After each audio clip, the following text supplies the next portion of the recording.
reason why this project got funded and selected and built is because the Ravalli County Airport was expanding some runways and impacted some wetlands.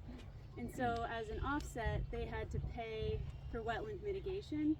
So these wetlands got built with the money that they paid for the impacts that they created. And so a company called Montana Freshwater Partners does kind of that crediting for impacts and developing new wetlands. So they teamed with Teller and us, and I work for GM, which is a company in Hamilton that does environmental restoration work and habitat work.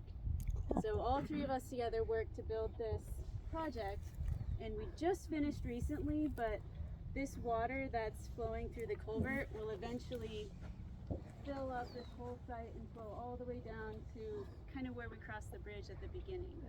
So it's just starting to fill up now that spring is here, but eventually this whole thing will be wetland with some open water and kind of different habitat types throughout it. That's awesome. And then the exclosures you guys are seeing, we have native vegetation planted in there. All those plants that were chopped off on the top of them, those were all willows, and that's to get them to produce root biomass this year and start growing really strong.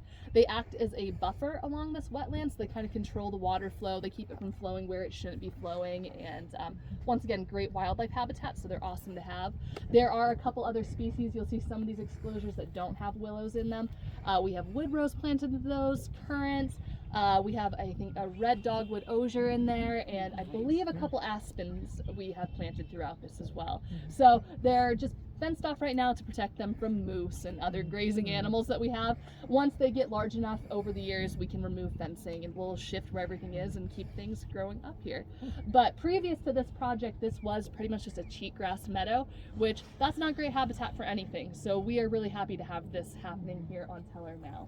And the reason we picked this site is when you look at old aerial photographs of this, you can actually see that the Bitterroot used to have channels that would come through here. So we just reconnected historic channels that were flowing through this area. So it's a super awesome project. That's great. Does anyone have any questions on it?